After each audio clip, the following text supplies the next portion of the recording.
My name is Renee Castellano, and I'm 55 years old.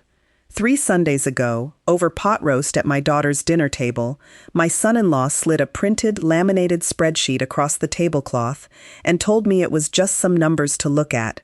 Numbers that assumed I'd already agreed to sell the house I raised 2 kids in and move into a room above their garage. Nobody had asked me yet. They'd already planned around the answer they expected me to give. What they didn't plan around was what happens when the free help finally stops showing up.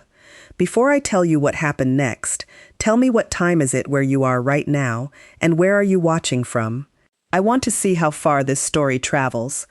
I spent 29 years as a school administrator, the last 14 as principal of a K-5 in West Asheville, which meant 29 years of other people's children needing me steady at 7 in the morning and unfrazzled by 3:30.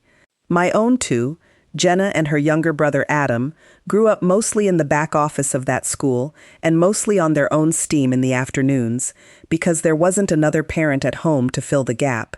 Their father left when Jenna was 11. I don't talk about him much because there isn't much worth saying.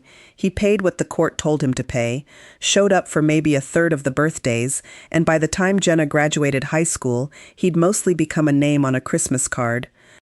I raised them in a 4-bedroom house on Montford Avenue that I bought the year I made assistant principal, back when a school teacher's salary could still just barely stretch to a mortgage in that neighborhood. I paid it off 6 years ago, the same month I retired.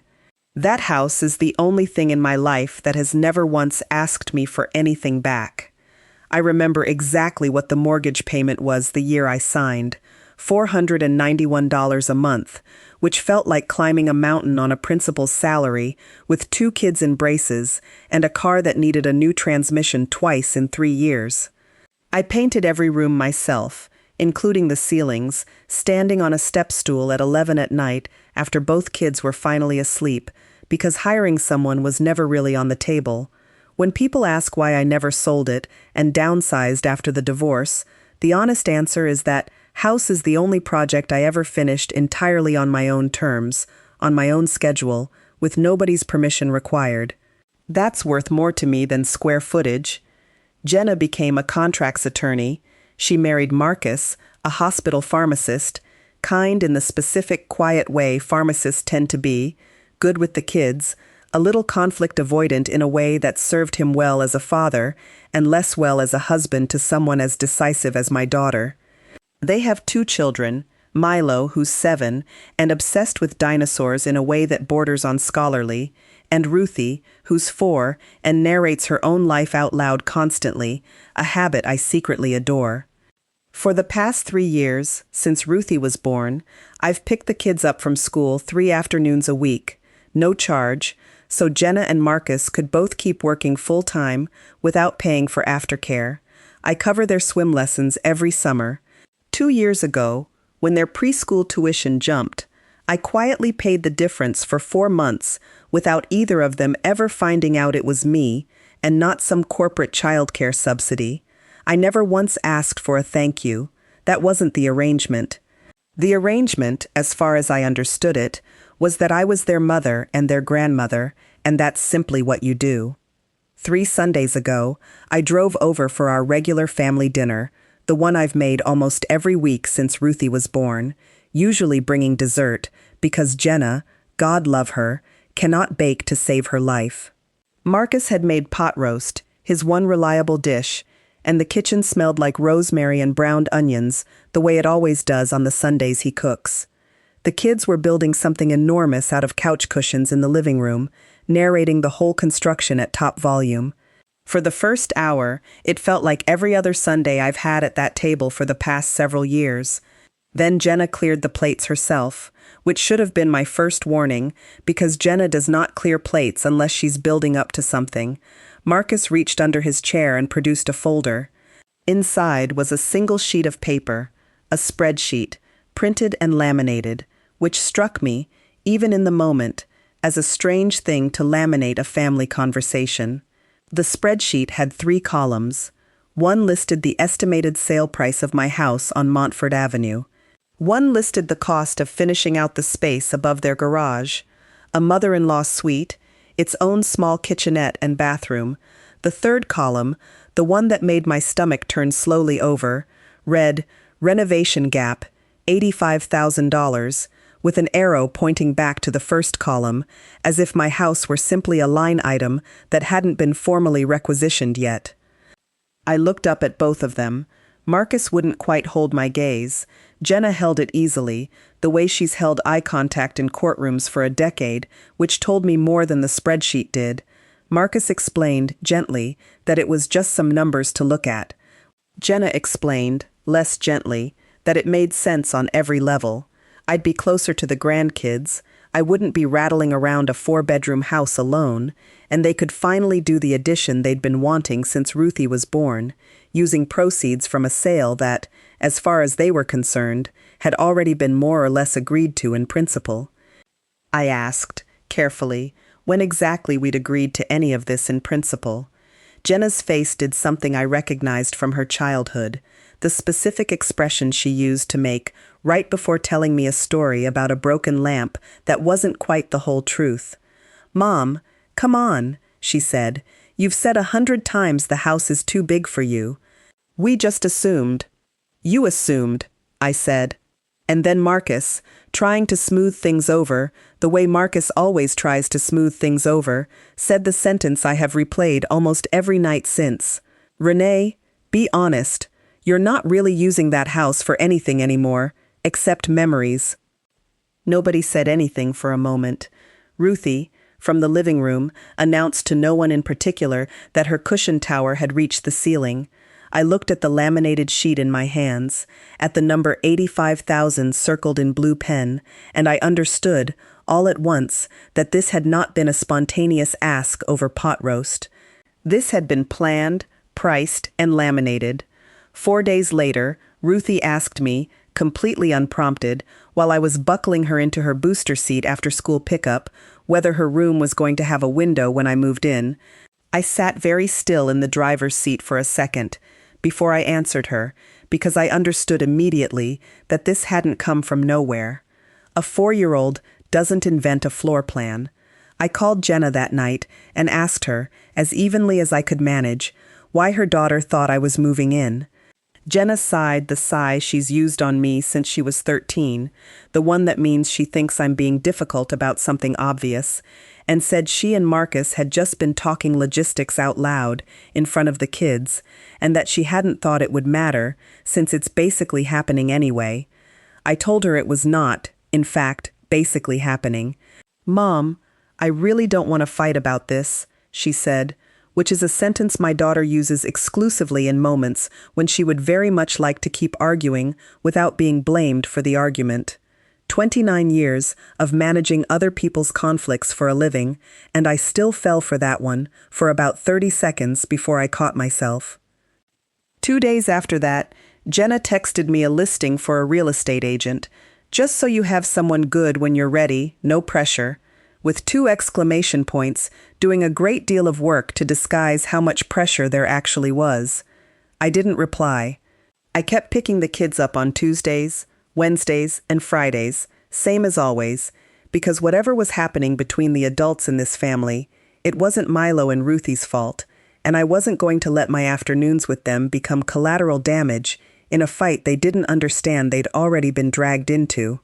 3 days after that dinner, Marcus called me alone, without Jenna knowing, which surprised me enough that I almost didn't recognize his number. He said he wanted to apologize for the spreadsheet, that laminating it had been his idea, and in hindsight, he could see how that looked. He said he genuinely thought I'd be relieved to have the decision made for me, one less thing to manage at my age. I told him, as kindly as I could, that being relieved of decisions about my own life wasn't actually a kindness, whatever it looked like from the outside. He was quiet for a second, and then he said something I gave him real credit for. "I don't think I've ever actually asked you what you want," he said. "I don't think Jenna has either." It was the most honest thing anyone in that family had said to me in 3 weeks, and it came from the person I'd expected it from the least. The following Sunday, I told them clearly, at dinner, in front of both kids, because I'd decided the children needed to hear a clear no, as much as the adults did, that I loved my house, that I wasn't selling it, and that I was happy to keep helping with childcare exactly the way I already did, but that this particular plan wasn't going to happen. Jenna waited until the kids went back to their cushion fort to say what she'd clearly been saving. She said she remembered being 9 years old and eating cereal alone for dinner because I was at a district meeting. She said she used to make up excuses at school for why her mom never chaperoned field trips. She said, quietly, that this was maybe the first time in her life she'd actually asked me for something as an adult, and I was saying no to that too. I sat with that for a long moment, because some of it was true, and the true parts hurt more than the unfair parts ever could. I did miss field trips. I did leave a 9-year-old with a box of cereal more nights than I'm proud of, because I was building a career that let me pay off a mortgage alone after her father stopped being reliable for anything but a Christmas card. But I told her, as gently as I knew how, that a childhood I couldn't get back and a house I'd already paid for with those exact missed field trips were not the same debt, and that turning one into collateral for the other wasn't fair to either of us. Marcus, to his credit, looked uncomfortable through most of this. He didn't say much, but he didn't stop it either, and by the end of that conversation, I understood that whatever guilt Jenna carried about her childhood, she had found, without quite meaning to, a very efficient way to spend mine, instead of sitting with her own. I called my son Adam that week too, mostly just to hear a voice in my corner. He's in Denver now, 2 time zones and a decade of independence away from most of this, and when I told him what had happened at dinner, he went quiet in a way that told me he was genuinely stunned. "Mom, that's insane," he said. "You raised us basically alone, and now they want you to sell your house to help build them a bigger one?" I told him it wasn't quite that simple, that Jenna had her reasons, that I understood where some of it came from. Adam said, not unkindly, that understanding where something comes from doesn't actually make it not unfair. 20 years of me telling my own kids that hurt people still hurt people, and it took my son reminding me the rule doesn't stop applying just because the hurt person is your daughter. He offered to fly out. I told him not yet, but that I'd tell him if I needed backup. Just knowing he was one phone call away made the next couple of weeks easier to get through than I expected. A week later, Jenna called to tell me that she and Marcus had talked it through and decided that if I wasn't willing to be all in on the family, as she put it, they thought it would be healthier for everyone if they hired a part-time nanny for the days I currently covered, so the kids' care wasn't dependent on an arrangement that clearly wasn't sustainable long-term. I understood exactly what she was telling me, underneath the professional language she'd clearly practiced before calling. I was being phased out. Not punished, exactly. Jenna would never frame it that way, but quietly, efficiently reduced, the way a company reduces a role it's decided it can do without. 29 years running a school, and my own daughter had just handed me the exact language administrators use right before a layoff. I told her I understood, and I meant it, though not the way she probably heard it. I hung up and sat at my kitchen table for a long time, looking at the calendar on my fridge, with Tuesday, Wednesday, and Friday circled in Ruthie's crayon. 2 days later, I ran into Ines, Marcus's mother, a warm, sharp woman I'd grown genuinely fond of over family holidays, at the grocery store on Marymount Avenue. She asked, casually, how the moving plans were coming along, and I realized, watching her face as I explained that there were no moving plans, that I had agreed to none of this, that Ines had been told an entirely different, tidier version of this story. Her face moved through several things in quick succession, confusion, then something sharper. She set her cart down, right there in the cereal aisle, and said, "Renee, that is not what Marcus told me. That is not what he told me at all." She asked me to tell her the actual version, start to finish, and she listened the whole way through, without once interrupting, which is more than I could say for most of my own family that month. The nanny started on a Tuesday. I know because I still drove to the school that afternoon out of 11 years of pure habit, sat in the pickup line for a full 10 minutes before I remembered, and had to explain to Milo's teacher, who recognized my car, that I was just in the area. I drove home and sat in my driveway for a while before I could make myself go inside. Milo called me that Friday night, his voice small in a way that undid something in my chest. He asked why I didn't come get him anymore. I told him I loved him more than almost anything in the world, and that this had nothing to do with him, which was true, and also the kind of true that doesn't actually comfort a 7-year-old. He asked if he'd done something wrong. I told him no, sweetheart, you didn't do anything wrong. This one is all the grown-ups. He was quiet for a second, and then, in the practical way 7-year-olds have, of moving through heartbreak faster than the adults around them, he asked if I could still come to his dinosaur presentation at school next month.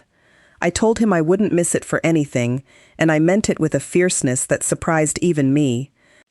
After I hung up, I sat with my tea going cold and asked myself, honestly, whether I was being stubborn, whether an old woman's attachment to a house full of memories was really worth a 7-year-old missing his grandmother on a Tuesday afternoon. I got as far as opening my laptop and typing 4-bedroom homes Montford Avenue estimated value into a search bar before I made myself close it again. What stopped me wasn't stubbornness, it was remembering, clearly, the laminated spreadsheet, the 85,000 circled in blue pen. The fact that nobody in that conversation had asked what I wanted, only what I would agree to, and I understood, sitting there with cold tea and a missing grandson's voice still in my ears, that giving in now wouldn't fix that. It would just teach everyone, including Milo and Ruthie someday, that the way you get what you want from Grandma is to make her miss you until she folds. I met my friend Bev for coffee that week, the way we have most weeks for almost 15 years. Ever since we sat next to each other at a district professional development day neither of us wanted to be at. I told her the whole thing, the spreadsheet, the lamination, Marcus's phone call, the nanny.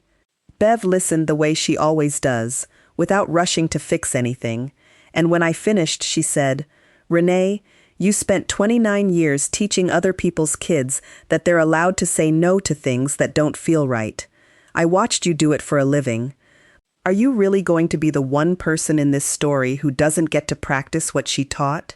I didn't have a good answer for that. I still don't, except that I decided, somewhere in that coffee shop, that I was done not having one. I didn't call Jenna in anger. I let a weekend pass first, because I've learned, across 3 decades of managing other people's crises for a living, that the first thing you feel is rarely the clearest thing you'll ever feel about a situation. I called Ines instead, first. We talked for a long time. She told me what Marcus had actually told his mother, that I'd offered to help with the renovation, that I was excited about moving closer to the grandkids, a story so different from what had actually happened in my daughter's dining room that I had to sit with it for a moment just to recognize my own life in it. Ines was furious on my behalf, and more than that, she was honest with me about something I hadn't fully let myself see, that Marcus, easygoing as he is, had let his wife's version of events become the only version anyone else in the family ever heard. So I stopped waiting for Jenna to bring it up on her own terms. I called her and asked her and Marcus to come by my house, on Montford Avenue, still very much mine, on Sunday afternoon, without the kids. I told her I had a few things I needed to say clearly, once, and that I wasn't interested in doing this over pot roast, where I could be interrupted by a 4-year-old's cushion fort. I spent that week deciding exactly what I was and wasn't willing to keep doing, not out of spite, out of something closer to arithmetic. I made a short list. The swim lessons, the preschool subsidy nobody knew about, the 3 afternoons a week, the birthday parties I quietly overfunded so Jenna wouldn't stress about the cost. I looked at that list for a long time. Then I decided which parts of it were freely given love and which parts had quietly become expected income that somebody else had started budgeting around without ever once saying thank you. It wasn't a comfortable exercise. Some of it I'd have kept doing forever and never once counted, the way you don't count the hours you spend loving somebody. But some of it, once I actually wrote it down in dollars and hours, instead of just feeling it in my chest, looked less like generosity and more like a second, unpaid, unacknowledged job I hadn't technically agreed to take. They arrived Sunday at 4. I'd made coffee, not pot roast, not a special occasion, just a conversation. I told them first that Ines and I had spoken. I watched something drop in Jenna's face before I even finished the sentence. She knew, instantly, what that meant. Marcus went a little pale and looked at his hands. I told them, plainly, what Ines had told me, that the story going around the rest of the family was that I had offered, that I was excited, that this had been my idea all along. I told them that hearing that secondhand, from a woman I respect, in a grocery store cereal aisle, was one of the more painful moments of the last several years of my life, not because it was cruel exactly, but because it meant somebody had decided it was easier to invent a version of me than to sit with the real one telling them no. Jenna started to say something about not meaning for it to sound like that, and I let her get about halfway through before I told her, gently but without backing down, that I wasn't there to litigate intent. I was there to tell them what happens next. I told them I was not selling my house. I told them I was not moving into a room above their garage. And then I told them the part I'd decided over the past week, with that short list in front of me, that I loved being Milo and Ruthie's grandmother more than almost anything in my life, and that I would keep showing up for them the way I always had.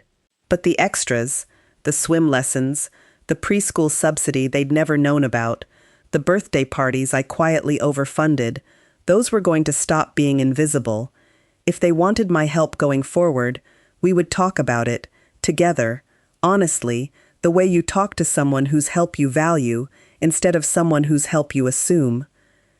Jenna's first reaction wasn't gratitude, or even relief. It was defensiveness. She said she didn't think it was fair for me to bring up things I'd never once asked for credit for, as though naming them now was somehow retroactively unfair to her. I let that sit in the air for a moment before I answered. I told her that not asking for credit for 29 years didn't mean I'd stop noticing what I was giving, and that her not noticing wasn't the same thing as it not counting. Marcus said, quietly, that he hadn't known about the preschool money, 2 years of it, and the person who balanced their household budget every single month had never once noticed where a piece of it was quietly coming from. Jenna didn't say anything for a long moment. Then she asked, in a voice much smaller than the one that had delivered the laminated spreadsheet 3 weeks earlier, whether this meant I was angry at her. I told her I wasn't angry. I told her I was tired of being the only person in this family who had to be reasonable about everything, all the time, for free. And I told her that if she wanted to know why I'd worked so many district meetings when she was 9, it was because I was terrified, every single day, of ending up exactly like this, needing my own child to see me as a person and not a resource. That landed harder than anything else I said that afternoon. She cried, actually cried, for the first time since she was a teenager in front of me, and for once, I let her sit in it, instead of rushing to fix it for her. Marcus reached over and took her hand. Nobody hugged anyone. Nobody needed to perform reconciliation for it to be real. We just sat there, the 3 of us, in a kitchen that had raised one difficult, brilliant daughter and was apparently still teaching her something, 30 years later. I've thought a great deal, since that Sunday, about how easily love turns into logistics when nobody stops to check. So if you are the parent, or the grandparent, or the one who has quietly funded everyone else's version of family togetherness for so long that it stopped looking like a gift and started looking like a resource, hear me. Your help is not a subscription anyone is entitled to auto-renew. Your history of saying yes is not a contract to keep saying yes forever, and the years you spent working hard to give your children a stable life are not a debt you owe them a second time, in a different currency, as adults. You are allowed to keep showing up for the people you love on terms that still leave something of you standing at the end of the week. You are allowed to name what you give, instead of letting it stay comfortably invisible for everyone but you. And you are allowed to say the word no to your own child, clearly and without cruelty, and still be a wonderful mother. That night, I picked up Milo and Ruthie from school myself, same as always, on my regular Wednesday. Ruthie asked if I was still going to live with them. I told her no, sweetheart, but I'll still be right here, same as always. She seemed satisfied with that. Children usually understand same as always better than adults give them credit for. Adam still calls most Sundays now, a habit that started with one worried phone call and never quite stopped, and I find I don't mind that it didn't. I slept well that night, for the first time in 3 weeks, in the house full of memories that were, it turns out, still very much mine to keep. So tell me honestly, if your family had quietly started budgeting around your generosity without ever once asking, would you have said no the moment you noticed, or waited, the way I did, until they'd already laminated the ask? I'd really love to hear where you land. Whatever this stirred up for you, you're allowed to feel it. Thank you so much for watching. This story is fictional, written for reflection and entertainment. But if it reminds you of anything, let it remind you of this. Being needed and being used can look identical from the outside. The only person who can usually tell the difference is you.